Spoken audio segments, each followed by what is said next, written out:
Thank you all for joining us for the second day of the National Clean Energy Week Policymaker Symposium. I'm Brian Wolff, Chief Strategy Officer for the Edison Electric Institute. And as you all heard this morning from EEI Chair Warner Baxter, we are in the middle of a profound long-term transformation and really how energy is generated, transmitted, and used. And we are laser focused on making sure our customers are benefiting from this transformation. We're not just transforming how we make electricity, we're actually innovating across the industry, making it possible for other sectors and industries to really follow our lead. Driving innovation really is the key to the transition to a clean economy, one that's really equitable and has broad benefits for both our customers and our workers.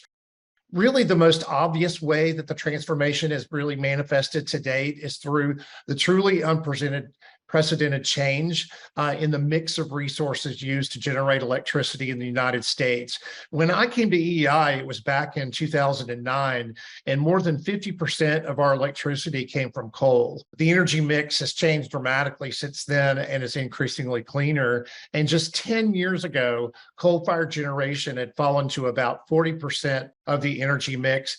But in 2021, last year, it was responsible for just 22%. And the share of electricity from zero emitting resources continues to grow. We all see that every day now. Renewable energy resources provide approximately 21% of the total generation in 2021. And that's pretty amazing when you consider that renewables were less than 10% of the energy mix in 2006, with the largest share from existing hydropower resources and just a slice from wind and solar. And today, when we add in essential zero-emitting nuclear energy, 40% of America's electricity is coming from clean, carbon-free resources, and that was as of 2021 last year. These changes really have had a profound, probably the decrease that we've seen in the sector in carbon emissions. It's been the primary greenhouse gas emissions associated with electricity production. And the power sector emissions were just 36 below 2005 levels as of the end of 2021, as low as they were in 1984. And as we heard really across the industry, companies are investing in this broad range of affordable, carbon-free technologies and approaches with the goal of finding the most cost-effective ways to deliver resilient clean energy to our customers. And we know that America's electric companies are really well positioned to continue to lead the nation's clean energy transformation, and we have more policy tools available than ever before.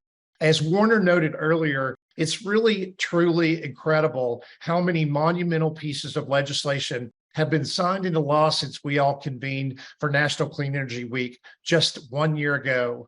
The Clean Energy RD&D, the transportation electrification, and the resilience funds from the bipartisan infrastructure bill, the support for innovation for electric transportation and grid technologies we know from the CHIPS and Science Act, and then, of course, most recently, the clean energy tax credit and incentives together that are going to really help make this clean energy transition more affordable for our customers.